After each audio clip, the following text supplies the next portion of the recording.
Matt, il y a quelque chose que je dois te dire à propos de ma fille, m'a dit Dorothy, ma belle-mère âgée de 62 ans, tandis que ses mains tremblantes tenaient une tasse de café qu'elle arrivait à peine à porter à ses lèvres.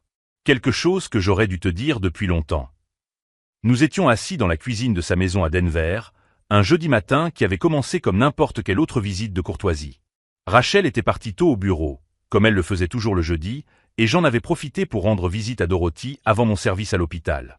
Le ton de sa voix m'a fait arrêter de remuer le sucre dans mon café.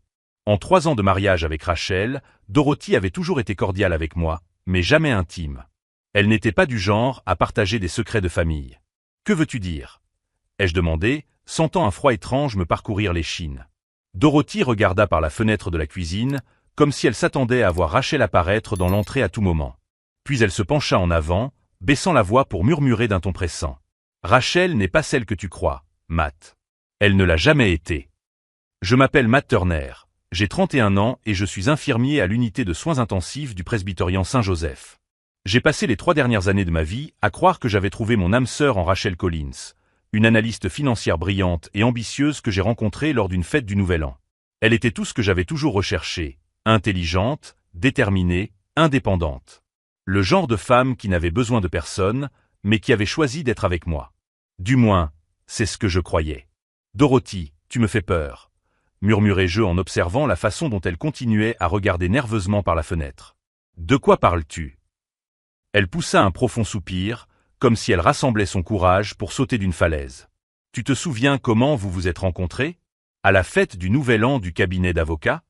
Bien sûr que je m'en souviens. C'était le plus beau jour de ma vie. Ce n'était pas une coïncidence, Matt. Rachel avait planifié cette rencontre. Dorothy me regarda enfin droit dans les yeux. Elle savait déjà qui tu étais. Elle savait déjà que tu avais hérité de ton grand-père. Elle savait déjà que tes parents avaient une assurance vie. Ces mots semblaient venir de très loin, comme si je les entendais à travers l'eau. Ça n'a pas de sens. Rachel a plus d'argent que moi. Elle gagne 2 fois plus que moi. Dorothy secoua lentement la tête. Non, mon cher. Ce n'est pas vrai. Rachel a une dette énorme. Des dettes de jeu qui s'accumulent depuis des années. Elle doit de l'argent à des gens dangereux, Matt. Des gens qui ne négocient pas. Mon café refroidissait dans ma main, mais je pouvais à peine bouger. Au cours des 6 derniers mois, Rachel était devenue de plus en plus distante. Plus anxieuse. Plus protectrice de son téléphone portable et de son ordinateur. Elle trouvait toujours des excuses pour ne pas discuter de finances, même lorsqu'il s'agissait de choses simples comme le renouvellement de l'assurance automobile. « Comment le sais-tu » demandai-je, ma voix plus faible que je ne l'aurais souhaité. Parce qu'elle m'a emprunté de l'argent 3 fois cette année. Des sommes importantes. Et quand j'ai refusé la 3e fois, elle m'a dit exactement quelles étaient ses options. Dorothy fit une pause, ses mains tremblant maintenant visiblement. L'une d'elles concernait votre police d'assurance vie, Matt. La police d'1 demi-million de dollars que vous avez souscrite lorsque vous vous êtes mariés. Le monde sembla légèrement basculer. Je me souvins à quel point Rachel avait insisté pour souscrire cette police. Elle avait dit qu'il était important de se protéger mutuellement. C'était son idée d'augmenter la valeur à 500 000 $, car nous menions des vies risquées. Moi à l'hôpital, elle au volant pour se rendre au travail. Elle n'aurait pas fait ça, murmurai-je, mais alors même que je prononçais ces mots, une partie de moi était déjà en train de relier des points que j'avais délibérément ignorés. Les appels chuchotés qu'elle interrompait lorsque j'entrais dans la pièce. La façon dont elle avait commencé à cuisiner davantage ces derniers temps, insistant toujours pour que je goûte de nouveaux plats. Comme j'avais eu ces étranges épisodes de vertige et de nausées ces dernières semaines. Dorothy s'est levée de table et s'est approchée de la fenêtre, surveillant l'extérieur. « Matt, j'ai besoin que tu m'écoutes très attentivement. Rachel pense savoir trouver une solution à ses problèmes. Et cette solution implique que tu ne sois plus là pour la questionner. Si vous vous demandez comment une conversation apparemment simple peut bouleverser votre vie, n'oubliez pas de vous abonner à la chaîne, car cette histoire ne fait que commencer. » Dorothy est revenue à table et m'a pris la main avec force. « Il y a autre chose que vous devez savoir. Quelque chose que j'ai découvert hier soir et qui m'a poussé à vous raconter tout cela aujourd'hui. » Elle fit une pause, me regardant droit dans les yeux. « Rachel n'était pas au bureau tard hier soir, comme elle te l'a dit. Elle était ici, chez moi, essayant de me convaincre de signer un document en tant que témoin. Un document que j'ai refusé de signer parce que j'ai reconnu ce que c'était. » « Quel genre de document ? » ?»« Une nouvelle version de ton testament, Matt. Une version dans laquelle Rachel hériterait de tout immédiatement, sans période d'attente. Et le plus effrayant. Dorothy hésita, comme si les mots suivants étaient les plus difficiles à prononcer. Le document était daté de demain. Comme si tu allais le signer demain, vendredi. Comme si elle savait déjà exactement quand tu. Elle n'eut pas besoin de terminer sa phrase. Le sang se glaça dans mes veines lorsque je compris toute la portée de ce que Dorothy était en train de me dire. Rachel ne planifiait pas seulement ma mort, elle la planifiait pour demain. La révélation de Dorothy me frappa comme un coup de poing dans l'estomac, mais ce fut ce qu'elle dit ensuite qui me fit remettre en question tout ce qui s'était passé au cours des 3 dernières années de ma vie. Matt, tu te souviens quand tu es tombé malade le jour de ton anniversaire de mariage l'année dernière? Et cette soirée romantique à Aspen où tu as dû aller à l'hôpital pour une intoxication alimentaire? Dorothy se leva et se dirigea vers un placard dans la cuisine, d'où elle sortit une vieille boîte à chaussures. Rachel m'a dit que tu avais l'estomac sensible. Que c'était génétique. Je me souvenais parfaitement de ces épisodes. En fait, ils étaient devenus plus fréquents au cours des 6 derniers mois. Toujours après les repas que Rachel préparait spécialement pour moi, toujours quand nous étions seuls, toujours quand je commençais à remettre en question certaines de ses explications sur l'argent ou sur l'endroit où elle avait été. Dorothy ouvrit la boîte et en sortit un petit flacon en verre ambré. L'étiquette était partiellement décollée, mais on pouvait encore lire une partie du nom, Digitalis, à usage vétérinaire uniquement. Je l'ai trouvée dans son sac la dernière fois qu'elle est venue ici. Quand je lui ai posé des questions, elle m'a dit qu'elle s'occupait d'un chat blessé au travail. Dorothy m'a tendu le flacon avec des mains tremblantes. Matt, mon frère était vétérinaire. Je sais exactement ce que c'est. C'est de la digitaline, extraite de la plante foxglove. À petite dose, elle provoque des nausées, des vertiges, des vomissements. À dose plus élevée. Elle n'avait pas besoin de finir. J'en savais assez sur la pharmacologie grâce à mon travail à l'hôpital. La digitaline était utilisée pour traiter les problèmes cardiaques à dose contrôlée, mais elle pouvait être mortelle à plus forte dose. Et cela expliquait parfaitement tous les symptômes que j'avais ressentis ces dernières semaines. Elle m'empoisonne, murmurai-je, plus pour moi-même que pour Dorothy. Lentement, progressivement, pour que cela semble naturel quand tu mourras demain, compléta Dorothy d'un ton sombre. Rachel m'a déjà dit qu'elle prévoyait un dîner romantique spécial pour vous deux demain soir. Pour fêter quelque chose qu'elle n'a pas précisé.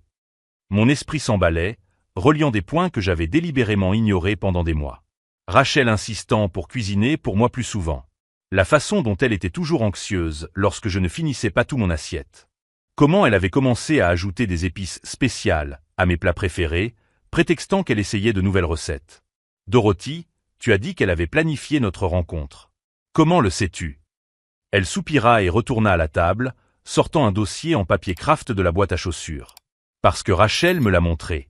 Le premier Noël après votre mariage, elle était ivre et s'est mise à se vanter de son intelligence. Elle a dit qu'elle avait passé 2 mois à étudier votre routine, vos horaires, vos goûts. Elle savait que vous alliez à cette fête du Nouvel An parce que vous étiez amis avec le frère de l'associé du cabinet. Dorothy ouvrit le dossier, révélant des photos qui me glacèrent le sang. C'étaient des photos de moi. À l'hôpital, en sortant du supermarché, en courant dans le parc, en entrant et en sortant de mon ancien appartement. Des dizaines d'entre elles, prises sous différents angles, à différents jours. Elle m'a montré ça comme si c'était une blague. Comme si le harcèlement était quelque chose de romantique. Dorothy a retourné les photos, montrant les dates au dos. Elles dataient toutes de 2 à 3 semaines avant la fête où nous nous sommes rencontrés. Rachel avait planifié chaque détail de cette première rencontre. La robe qu'elle porterait, les sujets de conversation, même la boisson qu'elle commanderait pour que vous ayez quelque chose en commun. J'ai pris l'une des photos. Elle me montrait en train de sortir de l'hôpital après une garde de nuit, clairement épuisée. Au dos, l'écriture de Rachel, Matt Turner, infirmier en soins intensifs, garde de 7 à 7 heures, habite au 342 Elm Street, appartement 6C. Héritage estimé, $800 000. 800 000, murmurai-je. Le montant était erroné. J'avais reçu $1 200 000 de l'héritage de mon grand-père et de l'assurance de mes parents, mais je n'avais jamais dit à Rachel le montant exact. Comment savait-elle pour mon héritage? Rachel travaillait pour une société d'analyse financière, Matt. Elle avait accès aux rapports de solvabilité, aux historiques bancaires, aux registres fonciers. Elle a probablement découvert ton héritage avant même de connaître ton prénom. La nausée que je ressentais n'avait rien à voir avec un éventuel empoisonnement. C'était la découverte brutale que les 3 dernières années de ma vie n'avaient été qu'un mensonge élaboré. Chaque moment intime, chaque déclaration d'amour, chaque projet que nous avions fait ensemble. Tout avait été calculé dès le premier jour. Il y a plus dit Dorothy en sortant une épaisse enveloppe de son sac. Rachel m'a demandé de garder ça pour elle il y a 6 mois. Elle m'a dit que c'était important de le mettre en sécurité. Je l'ai ouverte après qu'elle m'ait demandé de signer ce faux testament hier. Dans l'enveloppe se trouvaient des documents qui révélaient toute l'étendue des problèmes de Rachel. Des avis de recouvrement provenant de 3 casinos différents de Las Vegas. Des lettres d'avocats représentant des prêteurs sur gage. Et le plus choquant, une dette de 470 000 $ envers un certain Vincent Rossetti, avec une date limite de paiement fixée au mois suivant. Qui est Vincent Rossetti? Ai-je demandé, même si une partie de moi aurait préféré ne pas le savoir. D'après ce que j'ai trouvé après avoir vu ce nom, ce n'est pas le genre de personne à accepter un retard de paiement. Rachel m'a dit une fois, alors qu'elle était désespérée, qu'il avait cassé les doigts d'un client qui avait retardé son paiement de seulement 2 semaines. Dorothy m'a montré la dernière page des documents. C'était une note manuscrite de Rachel, clairement rédigée dans une situation désespérée. Option restante. 1. Convaincre Matt de vendre la maison et les investissements pour payer la dette. Peu probable, il est très prudent. 2. Fuir dans un autre pays. Rossetti a des contacts internationaux. 3. Assurance vie Matt égale 500 000 $. Suffisant pour payer la dette et recommencer à zéro. La mort doit paraître naturelle. Digital en petite dose pendant 2 à 3 semaines, puis dose finale lors du dîner spécial. Les mots dansaient sur la page, tandis que j'essayais d'assimiler la réalité. Ma femme ne prévoyait pas seulement de me tuer pour l'argent, elle me tuait lentement depuis des semaines, testant les dosages, perfectionnant sa méthode. Matt. La voix de Dorothy me ramena au moment présent. Il y a autre chose que tu dois savoir. Rachel n'agit pas seule. J'eus l'impression que le sol s'ouvrait sous mes pieds. Que veux-tu dire? Le dîner de demain n'est pas seulement pour vous deux. Rachel a mentionné que son conseiller financier serait là pour l'aider avec des documents importants. Un homme du nom de Derek Chen. Apparemment, il va certifier votre signature sur le testament révisé et aider Rachel avec les procédures d'assurance après. Dorothy n'a pas pu terminer sa phrase, mais ce n'était pas nécessaire. Je comprenais parfaitement. Derek Chen n'était pas seulement un conseiller financier, il était complice de mon meurtre planifié. Il recevait probablement un pourcentage de l'assurance en échange de sa facilitation de la documentation frauduleuse. Mon esprit revint sur toutes les fois où Rachel avait mentionné Derek au cours des derniers mois. Comme il était si utile pour les questions financières complexes. Comme il avait de l'expérience dans les situations délicates. Comme il me serait d'une grande aide si quelque chose d'imprévu venait à se produire. Dorothy, dis-je finalement, d'une voix plus ferme que je ne l'aurais cru. Vous m'avez sauvé la vie aujourd'hui. Mais j'ai besoin que vous m'aidiez encore une fois. Tout ce que vous voulez. J'ai besoin que vous agissiez comme si cette conversation n'avait jamais eu lieu. Au moins jusqu'à demain soir. Rachel ne doit pas se douter que je suis au courant de quoi que ce soit. Dorothy me regarda avec inquiétude. Matt, tu ne penses pas aller à ce dîner, n'est-ce pas? Ce serait du suicide. Je souris pour la première fois depuis le début de la conversation, mais ce n'était pas un sourire heureux. C'était le genre de sourire que j'imagine chez un prédateur lorsqu'il comprend enfin que sa proie a commis une erreur fatale. Oh, je vais certainement aller au dîner, Dorothy. Mais pas pour les raisons que Rachel attend. Alors que je rangeais tous les documents dans la boîte à chaussures, une sensation étrange s'installa dans ma poitrine. Ce n'était plus de la peur ou du choc. C'était quelque chose de bien plus dangereux, un calme froid et calculateur que je ne me savais pas capable d'avoir. Rachel avait méticuleusement planifié ma mort, mais elle avait commis une erreur cruciale. Elle avait sous-estimé sa belle-mère. Et maintenant, à 24 heures de son échéance, j'avais quelque chose qu'elle n'avait pas prévu, une connaissance complète de son plan. Ce qu'elle ne pouvait pas imaginer, c'est que j'étais sur le point de transformer son dîner d'exécution en scène de sa propre chute. Je quittai la maison de Dorothy à 2 heures de l'après-midi, mais avant de rentrer chez moi, je fis un arrêt qui allait me sauver la vie. Je me rendis à la pharmacie Walgreens la plus proche et acheta un kit de dépistage de drogue à domicile, du genre de ceux utilisés par les parents inquiets pour tester leurs adolescents.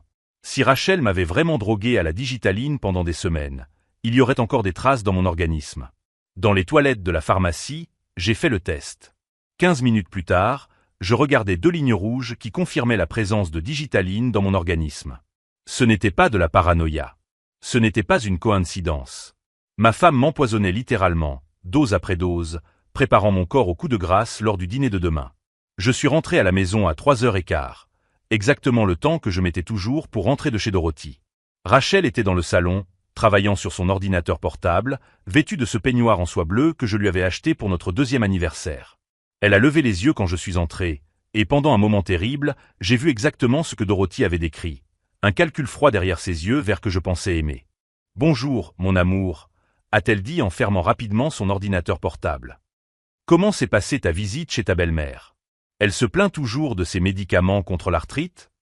C'était une question tout à fait normale, du genre de celle que les épouses posent à propos de leur belle-mère.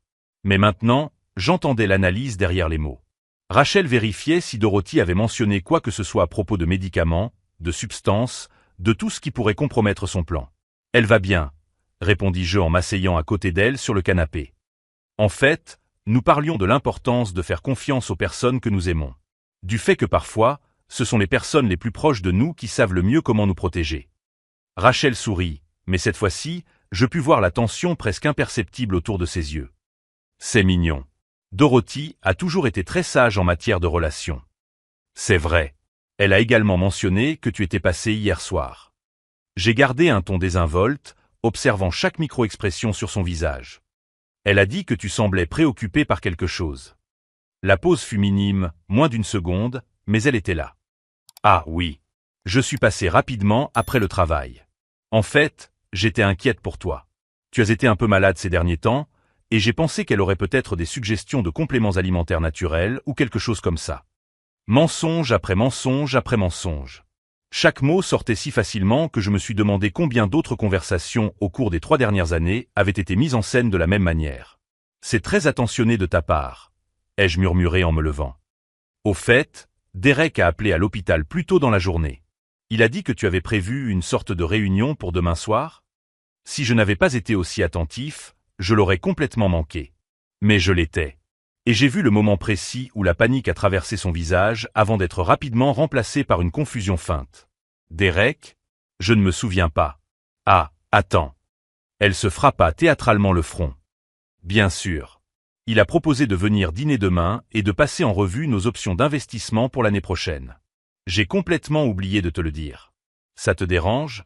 Je sais que les vendredis soirs sont normalement réservés à nous deux, mais il a dit que c'était la seule date disponible avant son départ.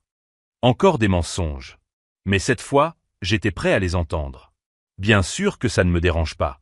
En fait, ça me fera plaisir de rencontrer enfin ce Derek Chen dont tu parles tant. Il semble être très utile pour toi. Très utile, acquiesça-t-elle, et cette fois, son sourire était sincère. Elle pensait probablement à quel point il serait facile d'avoir un témoin respectable lorsque je mourrais, accidentellement, d'un arrêt cardiaque pendant le dîner.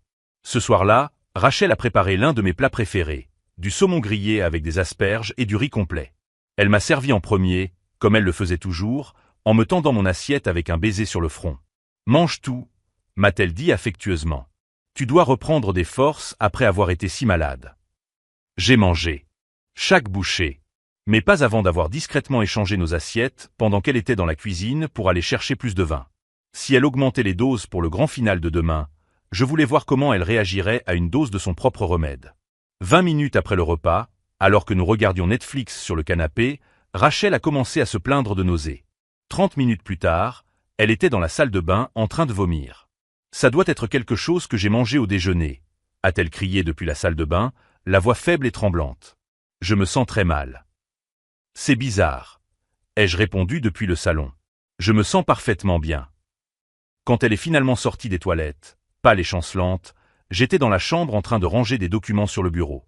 C'était la première fois depuis des semaines que je me sentais complètement lucide. La première fois que je pouvais penser clairement sans ce brouillard constant que j'avais attribué au stress du travail. « Matt », dit-elle en s'appuyant contre le mur pour se soutenir. « Je pense que je dois aller chez le médecin demain. Je me sens très mal. »« Tu devrais peut-être annuler le dîner avec Derek », suggérai-je sans lever les yeux de mes papiers. « Si tu es malade, ce ne serait pas une bonne idée de recevoir des invités. »« Non. » Sa réponse fut très rapide, très désespérée. Elle tenta immédiatement de l'adoucir. « Je veux dire, je pense que je me sentirai mieux demain. Et Derek a déjà annulé d'autres engagements pour venir. Ce serait trop impoli d'annuler maintenant. Bien sûr, ce serait impoli d'annuler le meurtre planifié depuis si longtemps. Comme tu veux, répondis-je. Mais si tu te sens encore mal demain, je préparerai le dîner. J'ai une recette spéciale que j'ai apprise récemment. » Elle me regarda avec une expression que je ne parvins pas à déchiffrer complètement. De la suspicion? De la peur? Ou simplement la paranoïa naturelle de quelqu'un qui empoisonnait les autres et se demandait maintenant s'il était lui-même empoisonné? Ne t'inquiète pas, dit-elle finalement. Je me sentirai mieux demain. Cette nuit-là, après que Rachel se soit enfin endormie, probablement encore sous l'effet du digital qu'elle m'avait préparé, je suis resté éveillé à élaborer des plans. Pas seulement pour survivre au dîner du lendemain, mais aussi pour m'assurer que Rachel et Derek soient pris en flagrant délit d'avoir tenté de me tuer. Je pris mon téléphone et commençai à faire quelques recherches. Derek Chen n'était pas seulement un conseiller financier. C'était un homme au passé douteux, avec 3 poursuites pour fraude au cours des 5 dernières années, et des liens avec au moins 2 autres décès accidentels de clients fortunés dont les épouses étaient devenues veuves très jeunes et très riches. Rachel n'était pas la première. Elle ne serait probablement pas la dernière, si je ne faisais rien. À 2 heures du matin, j'avais un plan. À 3 heures du matin, j'avais passé tous les coups de fil nécessaires. À 4 heures du matin, je regardais Rachel dormir paisiblement à mes côtés, complètement inconsciente du fait que, dans moins de 24 heures, ce serait elle qui se battrait pour sa vie. Mais d'abord, j'avais besoin d'aide. Et je connaissais exactement la personne qu'il me fallait. Le lendemain matin, pendant que Rachel dormait encore, se remettant des effets secondaires de son propre poison, je quittai silencieusement la maison et me rendis au commissariat central de Denver. J'avais une conversation très importante à avoir avec le détective Marcus Rodriguez, un type que j'avais rencontré à l'hôpital et qui me devait une faveur après que j'avais sauvé son fils d'une overdose accidentelle 6 mois auparavant. Marcus m'a accueilli dans son bureau avec un mauvais café et une curiosité sincère. « Matt, mec, tu as l'air en mauvais état. Il t'est arrivé quelque chose ?» J'ai posé tous les documents de Dorothy sur la table. Les flacons de digitaline. Les photos. Les notes manuscrites de Rachel. Les résultats du test de dépistage de drogue que j'avais fait la veille. « Marcus, ai-je dit en le regardant droit dans les yeux, ma femme essaie de me tuer. Et j'ai besoin de ton aide pour la prendre en flagrant délit ce soir, avant qu'elle ne finisse le travail. » L'expression sur le visage de Marcus passa de la confusion à la stupéfaction totale, tandis qu'il examinait les preuves. Après avoir tout passé en revue pendant 20 minutes, il se cala dans son fauteuil et siffla doucement. « Matt, c'est une tentative de meurtre avec préméditation. Avec des preuves documentaires. Pourquoi n'êtes-vous pas venu ici plus tôt? Parce que je devais être sûr. Et parce que ce soir, elle va faire sa dernière tentative. Avec un témoin. Si tu m'aides à enregistrer ça, on les aura tous les deux. » Marcus acquiesça lentement. « De quel genre d'aide as-tu besoin? » C'est alors que je lui expliquai mon plan. Un plan qui non seulement garantirait ma survie, mais transformerait le dîner d'exécution de Rachel en scène de sa propre chute. Lorsque je quittai le commissariat 2 heures plus tard, j'avais du matériel d'enregistrement professionnel caché sous ma chemise et la promesse qu'une équipe de détectives serait postée autour de ma maison à partir de 7 heures du soir. Rachel dormait encore lorsque je rentrai chez moi. La pauvre. Elle devait être épuisée après avoir planifié un meurtre et s'être accidentellement empoisonnée dans le processus. Mais ne vous inquiétez pas. Je veillerai à ce qu'elle ait suffisamment d'énergie pour la performance de sa vie au dîner de ce soir. Le reste de la journée de vendredi s'est déroulé dans une course effrénée de préparatifs que Rachel a interprété comme de la nervosité à l'approche du dîner important. Si elle avait su que je me préparais littéralement à enregistrer mon propre meurtre planifié, elle n'aurait peut-être pas sifflé aussi joyeusement en dressant la table avec la porcelaine fine de ma grand-mère. À 2 heures de l'après-midi, lorsque Rachel est sortie pour acheter des ingrédients spéciaux pour notre dernier repas, j'ai installé l'équipement que Marcus m'avait donné. De minuscules microphones collés sous la table de la salle à manger, une caméra de la taille d'un bouton caché dans la bibliothèque, et l'enregistreur principal cousu à l'intérieur de ma chemise bleue, celle que Rachel disait toujours être sa préférée. Ironique qu'elle ait choisi la tenue parfaite pour enregistrer ses propres aveux. À 3h30, j'ai testé chaque appareil en envoyant des signaux à la camionnette de surveillance que Marcus avait garée à 3 pâtés de maison de notre maison.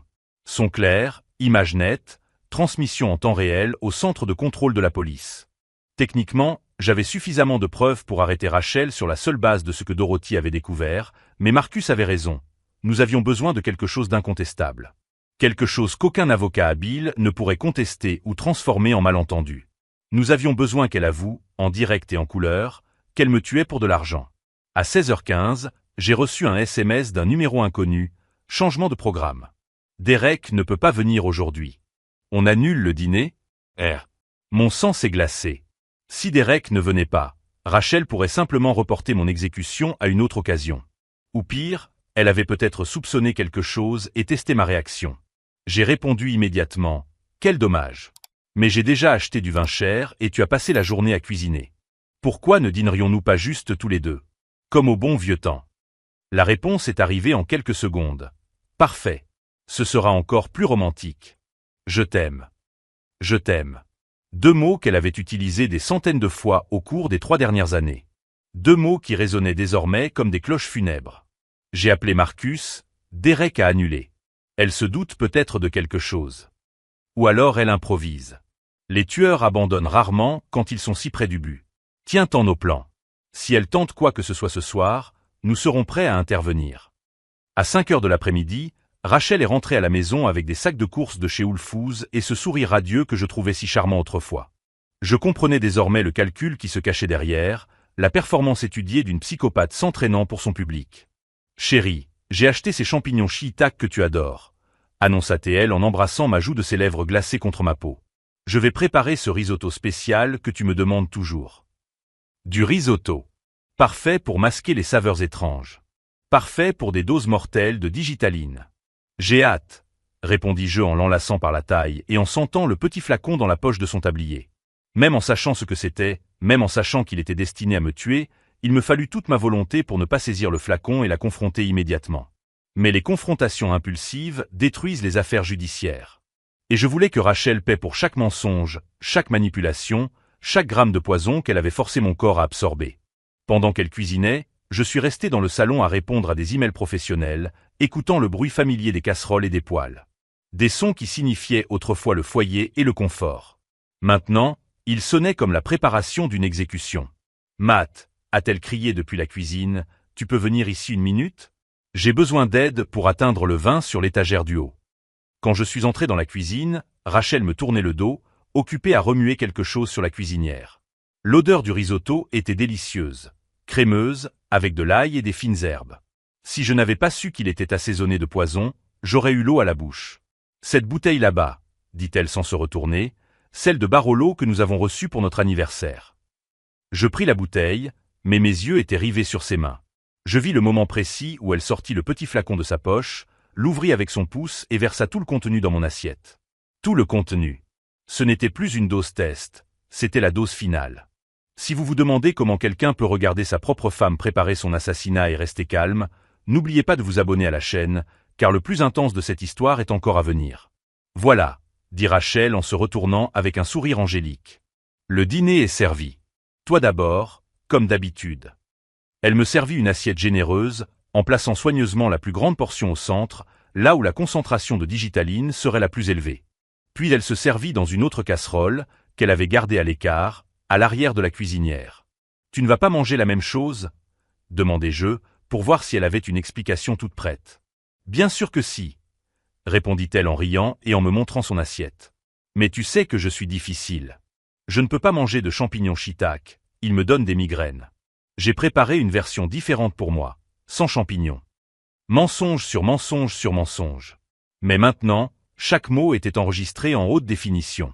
Nous nous sommes assis à table et Rachel a servi le vin, remplissant mon verre à ras-bord.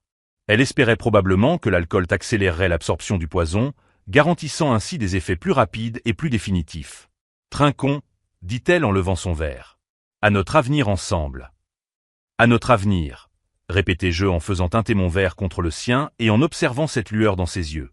La lueur de quelqu'un qui croit être à quelques minutes de devenir une veuve très riche. Nous avons mangé dans un silence relatif pendant quelques minutes.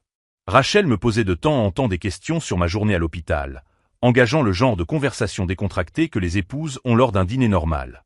Si quelqu'un nous avait observé à travers la fenêtre, il aurait vu exactement le couple heureux que nous semblions être il y a 3 ans.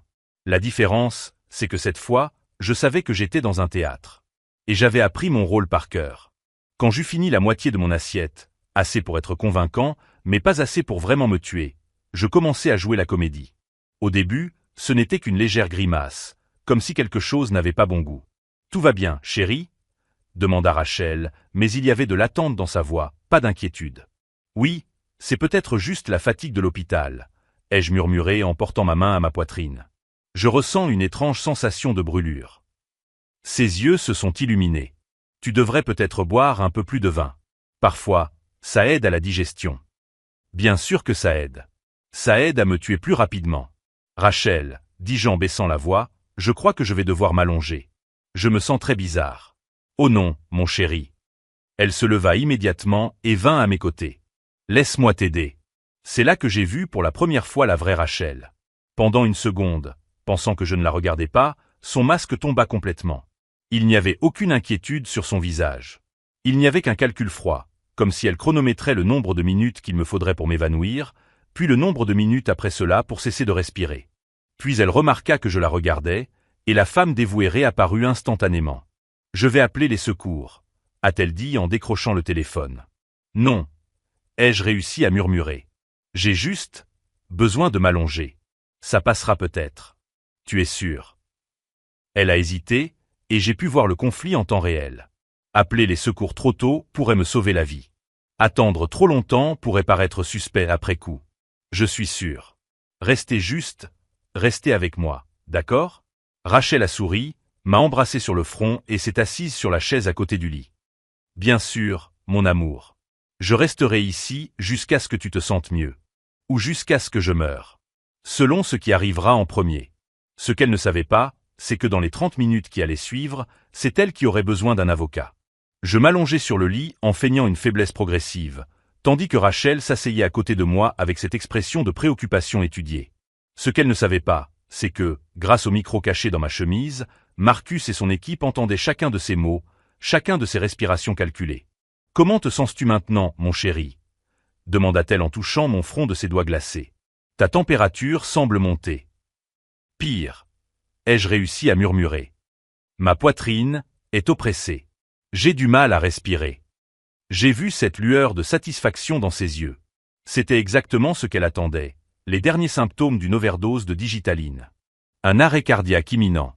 Je devrais peut-être appeler les secours maintenant, ai-je dit, mais son hésitation était évidente. Elle calculait le moment idéal, assez tard pour garantir ma mort, mais pas trop tard pour que cela semble être de la négligence. C'est alors que mon téléphone a sonné sur la table de chevet. Rachel l'a d'abord ignoré, mais l'appel a persisté, sonnant plusieurs fois de suite. « Ça doit être important, » ai-je murmuré. « Tu peux répondre pour moi. » Rachel prit le téléphone, regarda l'écran et fronça les sourcils. Le numéro était enregistré sous « Hôpital presbytérien, urgence ». « Allô ?» répondit-elle, sa voix prenant le ton d'une épouse inquiète. « Madame Vance ? Ici l'infirmière Patricia des urgences. Nous essayons de joindre votre mari Matt. Il y a une urgence avec l'un de vos patients en soins intensifs et nous avons besoin de lui immédiatement. » Rachel m'a regardé, perplexe. « Eh bien, il est très malade en ce moment. Il ne peut pas aller travailler aujourd'hui. » « Madame, avec tout le respect que je vous dois, nous avons vérifié nos registres et Matt n'est pas prévu pour travailler aujourd'hui. En fait, il ne travaille jamais le vendredi. De plus, notre infirmière en chef a mentionné l'avoir vu à l'hôpital il y a 2 heures, en parfaite santé. » Rachel pâlit. « Il doit y avoir une erreur. » »« Il n'y a pas d'erreur, Madame Vance. Et il y a autre chose. Nous avons ici un détective, Marcus Rodriguez, qui aimerait beaucoup vous parler. Quelque chose à propos d'empreintes digitales et d'une tentative de meurtre. » Rachel laissa tomber le téléphone comme s'il lui brûlait les mains. Elle me regarda avec une horreur grandissante, comprenant enfin que j'étais parfaitement conscient et alerte. « Surprise !» dis-je en m'asseyant sur le lit avec un sourire qu'elle n'avait jamais vu auparavant. « Dorothy m'a tout raconté, Rachel. À propos de tes dettes. À propos de Vincent Rossetti. À propos de ton petit flacon de digitaline. À propos de Derek Chen. À propos de ton plan méticuleusement élaboré pour m'assassiner. » Elle recula comme si j'étais un fantôme revenu la hanter. « Matt, je peux t'expliquer. »« Oh, tu vas m'expliquer. En détail. Parce que tout ce que tu diras à partir de maintenant est enregistré en haute définition et retransmis en direct à la police de Denver. » J'ai ouvert ma chemise, révélant l'équipement d'enregistrement que Marcus avait installé. La petite LED rouge clignotait joyeusement, capturant chaque expression de panique sur son visage. « Tu ne comprends pas, » balbutia-t-elle en se levant et en commençant à faire les 100 pas, j'étais désespéré. « Vincent a dit qu'il me tuerait si je ne payais pas avant la fin du mois. Tu as l'argent. Tu as toujours eu de l'argent à revendre. Alors pourquoi ne m'as-tu pas emprunté? Pourquoi ne m'as-tu pas expliqué la situation ?» Rachel éclata d'un rire hystérique. « Parce que tu ne m'aurais jamais donné 470 000 $ pour payer des dettes de jeu. Tu es trop prudent, trop responsable. Il était plus facile d'obtenir l'argent de l'assurance vie. Il est plus facile de me tuer que d'avoir une conversation honnête avec moi. Ce n'était que du business, Matt. Rien de personnel. » La froideur avec laquelle elle a dit cela comme si ma vie n'était qu'une transaction financière gênante, m'a frappé comme une gifle. Mais cela m'a aussi donné la confirmation définitive que j'étais marié à une psychopathe. Des affaires, ai-je répété lentement. Notre mariage de 3 ans n'était qu'une affaire. J'avais besoin d'accéder à tes ressources, a-t-elle admis, marchant maintenant frénétiquement dans la pièce. L'héritage, la maison, les comptes. T'épouser a été la décision la plus intelligente que j'ai jamais prise. Et Derek Chen, il faisait aussi partie de tes affaires? Rachel s'est arrêtée de marcher. Comment tu sais pour Derek? Parce qu'il m'a appelé Rachel. Il pensait que tu allais mourir d'une overdose accidentelle aujourd'hui et il voulait confirmer les détails de l'assurance avant de venir dîner. Apparemment, il a de l'expérience dans ce genre de transaction. La panique dans ses yeux s'intensifia. Derek ne dira rien. Il a trop à perdre lui aussi. En fait, dit-il en se levant du lit avec une énergie qu'elle ne s'attendait pas à voir, Derek a déjà tout dit. La police l'a arrêté il y a 2 heures alors qu'il tentait de prendre un vol pour les Bahamas. Il semble qu'il avait une valise remplie d'argent et de faux documents. Très suspect pour un conseiller financier légitime. Rachel s'assit lourdement sur la chaise, la réalité la frappant enfin. Comment as-tu découvert tout ça? Dorothy. Ta mère m'a sauvé la vie, Rachel. Elle m'a montré le flacon de digitaline dans son sac. Elle m'a montré les photos que tu avais prises de moi avant notre première rencontre. Elle m'a montré tes notes dans lesquelles tu planifiais mon assassinat. Et elle m'a montré ta tentative de falsification de mon testament. Ma mère, murmura-t-elle, comme si la trahison maternelle était plus douloureuse que tout. Elle avait promis de ne rien dire. Elle avait promis de ne pas signer le faux testament. Elle n'avait pas promis de protéger une meurtrière, même si c'était sa propre fille. C'est alors que nous avons entendu des sirènes approcher. Rachel courut vers la fenêtre et vit 3 voitures de police se garer dans notre rue. Ils sont là, dit-elle, la voix complètement abattue. Marcus a probablement entendu suffisamment de confessions, répondis-je en m'approchant de la fenêtre à côté d'elle. Tentative de meurtre avec préméditation, fraude à l'assurance, falsification de documents. Tu risques au moins 20 ans de prison, Rachel. Elle se tourna vers moi, les larmes aux yeux, les premières larmes sincères que je voyais chez elle depuis des mois. Matt, s'il te plaît, tu peux dire à la police qu'il s'agit d'un malentendu, que j'étais juste, que je ne réfléchissais pas correctement. Pendant un instant, une infime partie de moi eut pitié d'elle. Cette femme que je pensais l'aimer, désormais complètement brisée et désespérée. Mais je me suis alors souvenu des semaines de nausées. Des nuits passées à me demander si je tombais malade. Du test de dépistage de drogue qui avait confirmé qu'elle m'empoisonnait lentement, méthodiquement, pour maximiser ma souffrance avant de me tuer. Non, ai-je simplement répondu.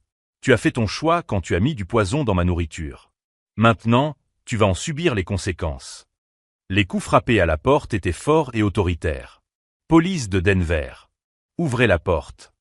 Rachel m'a regardé une dernière fois, et pendant un instant terrible, j'ai vu une lueur dangereuse dans ses yeux. Comme si elle envisageait une dernière tentative désespérée pour faire taire le seul témoin contre elle.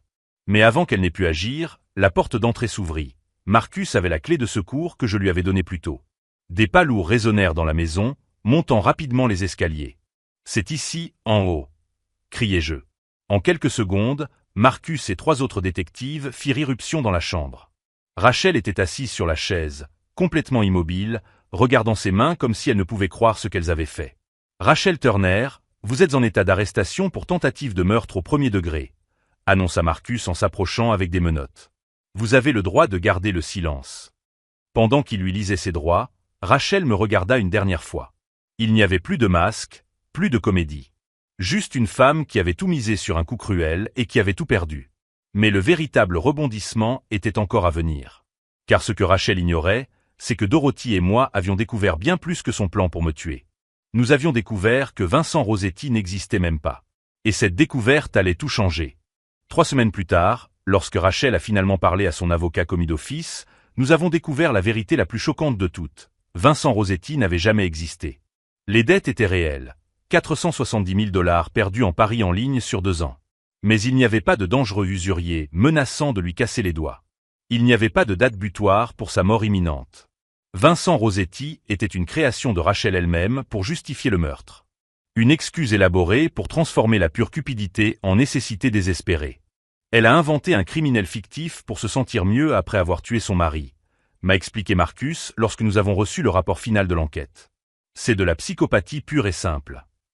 Rachel a été condamnée à 35 ans pour tentative de meurtre avec préméditation, fraude à l'assurance et falsification de documents. Derek Chen a écopé de 20 ans en tant que complice. 10 ans plus tard, je suis directeur des soins infirmiers au Presbyterian Saint-Joseph. J'ai épousé Patricia, l'infirmière qui a fait semblant de m'appeler cette nuit fatidique, conformément au plan élaboré avec Marcus. Nous avons eu 2 beaux enfants qui ne connaîtront jamais la femme qui a tenté de tuer leur père pour de l'argent. Dorothy vient toujours dîner tous les dimanches, désormais en tant que véritable grand-mère de mes enfants. Elle m'a sauvé la vie ce jeudi matin-là et a évité à 2 enfants de grandir orphelins. Rachel m'a écrit une lettre depuis la prison l'année dernière. Elle disait qu'elle m'aimait toujours, que tout n'était qu'un malentendu, que Vincent Rossetti avait menacé notre famille. Même en prison, même avec toutes les preuves exposées, elle continuait à mentir. J'ai jeté la lettre sans la finir. La leçon que j'ai apprise: quand quelqu'un que vous aimez commence à montrer des signes de comportement dangereux, croyez ces signes. Dorothy a vu ce que je refusais de voir. Son fils Kenzo, dans l'histoire que vous connaissez, a sauvé sa mère de la même manière. Les personnes qui nous aiment vraiment ne nous empoisonnent pas, ni au sens propre ni au sens figuré. Si cette histoire de trahison et de justice vous a touché, abonnez-vous à la chaîne pour découvrir d'autres histoires vraies de personnes qui ont découvert des forces qu'elles ne se connaissaient pas. Aujourd'hui, quand je regarde Patricia préparer le café pour notre famille, je ne ressens que de la gratitude. De la gratitude d'avoir une belle-mère courageuse, un ami policier honnête, et surtout, d'être en vie pour raconter cette histoire. Rachel voulait ma mort pour recommencer sa vie. Au lieu de cela, son incarcération m'a donné la chance de commencer une vraie vie pour la première fois. Watch the window. Okay. Oh, shit. Yeah. Okay. Right, mate. Sounds like they're coming down here. Yeah. Hold it.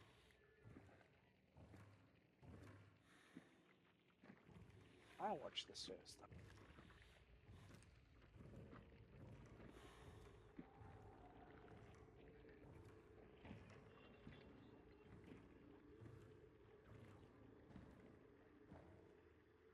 Someone watch the body while I watch the stairway. I'm watching the body. Traded.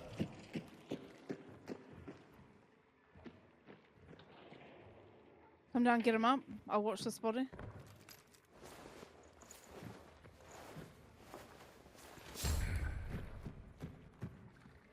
My kidneys hurt.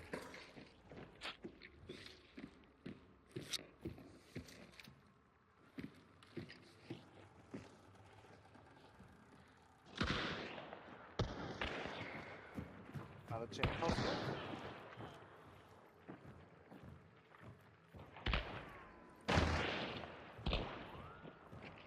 They're directly across southwest.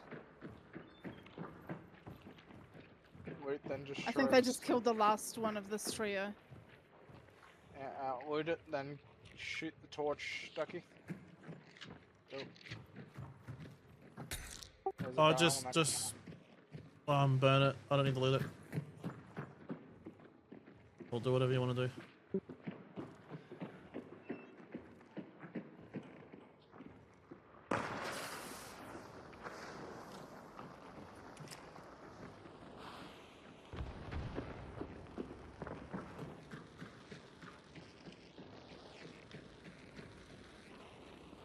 Yeah, we're red.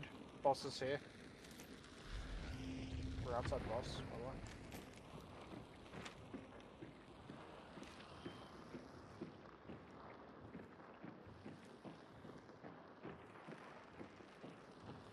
By the way, Grace, she got it. Here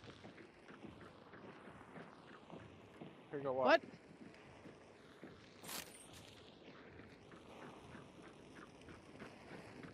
The order for the other person. Oh, shit.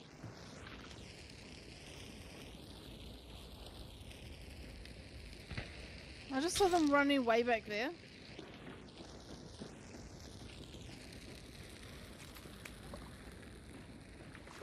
Oh, that is where boss is.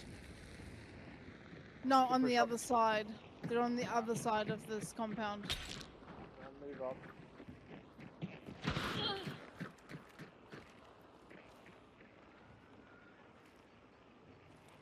I didn't even see where that Always. bullet came from.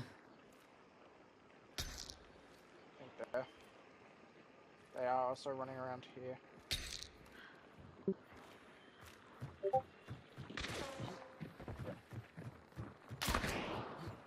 Oh, this rat.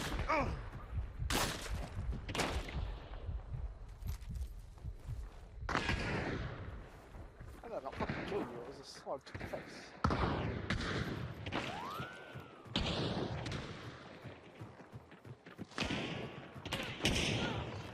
Okay, no.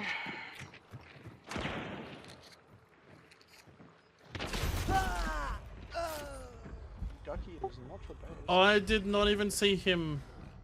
He's in the window, I can't get him, I have a shotgun. No, I didn't even you see give- him peek the window.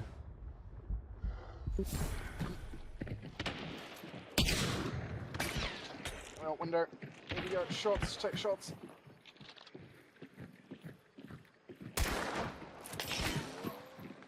Oh god. That's a shotgun.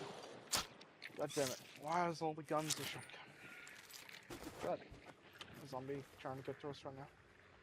Jesus.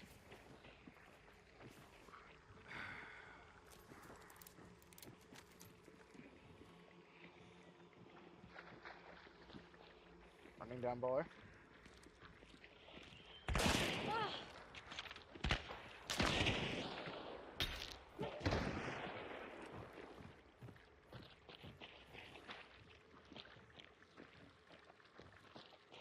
Running, boss.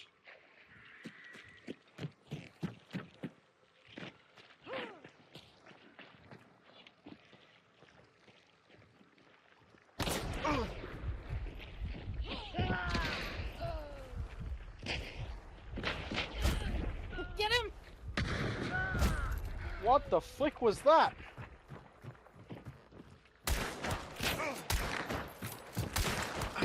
Nice work! Is that everyone? Quickly go on to dark side. We have no dark side. No, still red, still red, still red. Yeah, we're still red. The guy in the sniper tower. No, the guy's still in that fucking window. So there's a whole other team that was over there together. Uh-huh. Or the last guy who watched his team go down underneath. Hey, freak. Yeah, okay. No, because there was 3 bodies there. Unless one was a solo, I don't know. But the guy was still in the fucking window across the way. We don't know until the game loads. Why didn't he shoot when I got the res on you? Because he wanted to be more fancy and just kill Nate twice. Who Makes yeah. so much sense. doesn't want double nene? That's fair. Not me. Oh, okay. I think double Nene would hurt my brain. No, it's part of a duo. I'm done with this Spectre. Oh, thank God. Fuck. All I'm saying is fucked.